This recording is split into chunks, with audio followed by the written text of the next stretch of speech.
So production design, the category here's the nominees are American Hustle, Gravity, Great Gatsby, Her, and 12 Years a Slave. So this production design deals with sort of the sets and how they're built and sort of the look and feel of the movie.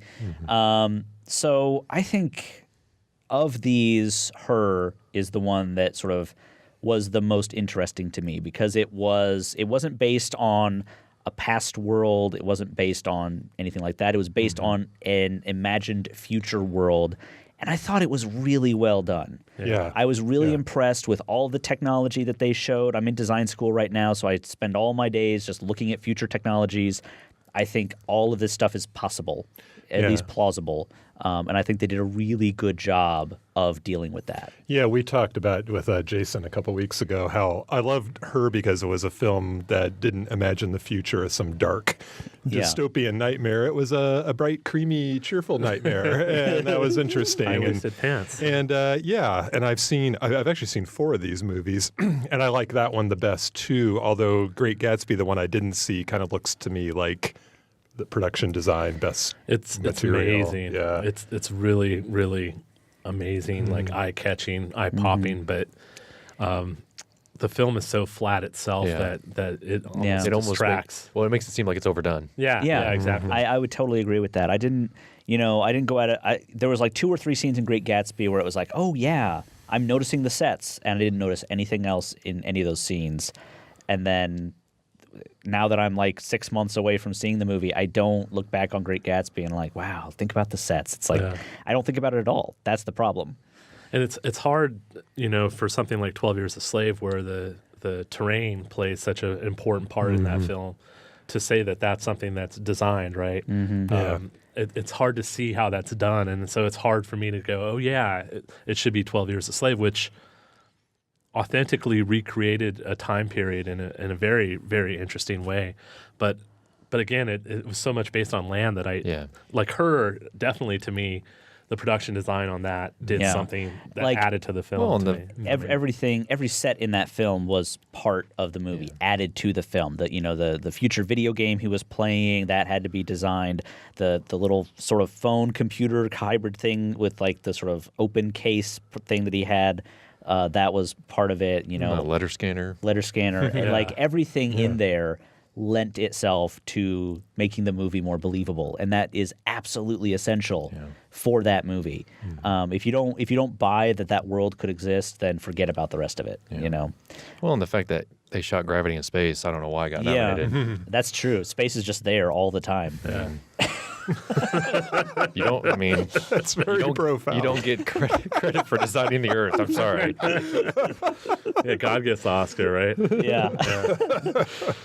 I would have to agree with that. I just think that the argument that not only was it sets, it was the practical things in the world, the interactiveness of things in that world to make it believable.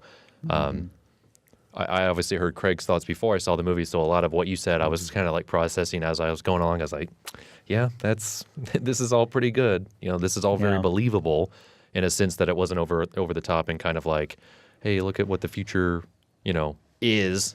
I think it was more so what the future could be. And I think that's a more interesting thing because, you go like 20, 30 years in the future and you're usually like, what? And that's why a lot of movies I think get remade to say, just because like technology has changed and stuff like that. Whereas I think, let's say none of this happens, I don't think we'll look back at this and be like, oh, like they didn't have any idea what was going on. I think they really made a practical effort to sort of think, okay, how close to the edge are we?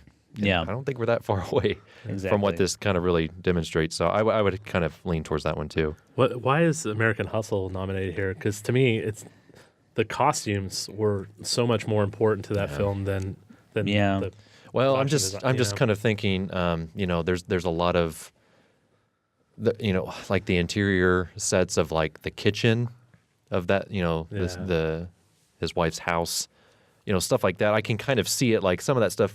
I mean, unless they just like randomly found a house and was like, let's buy this house, tear it apart, and put it on this, set. There is some, nostalgia factor that they had to kind of reimage. But I mean, with a lot of that stuff, it just seemed like they just kind of like let's create the top floor of a hotel, or let's just shoot in the hotel. It's just It didn't seem like it had gone out of its way. Maybe that's a sign of a good thing, is that I didn't notice it. Yeah, as that's much. true. Yeah.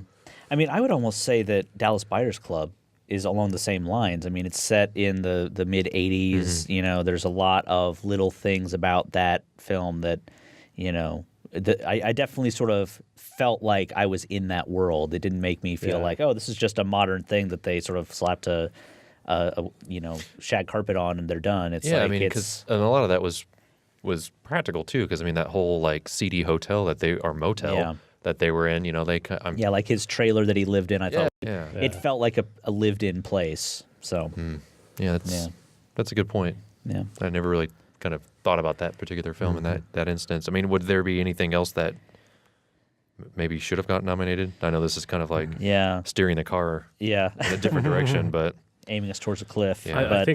I think Craig's comments earlier about Inside. I always want to say Llewellyn because that was a character in No Country for Old Men. But you know, to recreate that time and like you said, I don't think it did it like in a super nostalgia way. I think that could have been something that could be nominated here as well. That's a beautiful film, and it's gonna endure when a lot of this doesn't. But I mean, what do you guys think of Wolf of Wall Street? I mean, there's some things in definitely, that movie that, fabulous. I love the boiler room and the way it evolves over time, and that was beautiful. Yeah, I'm kind of surprised. Actually, I'm glad you brought that up. I'm kind of surprised that didn't. Well, in the one scene that really stands out to me is the when he goes to the country club and there's the row of phones, and I'm like, like there's no that doesn't exist anywhere anymore. And that just totally stood out to me. Like, I totally feel like I'm in that time period because he's talking on a payphone. It's kind of sad, but I just thought that, like, did they put those there, or you know, did they have to rent those? Like, is there some guy that makes like, you know, hundreds of dollars every time a movie needs some payphones and he just brings them in, that kind of thing. Yeah, that's kind of what I was thinking about with that movie. Yeah. Captain Phillips, I mean, I know they shot, I mean, they kind of converted something over to the ship. And there's a lot of, you know, set design too that's in that I thought was kind of well done to the point where you don't notice it. And then I guess I know they completely recreated the lifeboat in that movie. They actually went and looked at the lifeboat that, you know, it was based on and sort of recreated that. And so the fact that they had to build a set to really put a camera in, 4 or 5 actors in at times. I mean, I would argue for that one. I don't think it would win, but I think there's a lot of stuff in there, set design wise, to make it sort of feel like you're there. So yeah. I mean, I think there's a lot of things that could have been nominated here, but you know, these are the best movies of the year. So I don't think there's as much a difference between these as it might seem. A Place for Film is recorded at WFIU Studios in Bloomington, Indiana.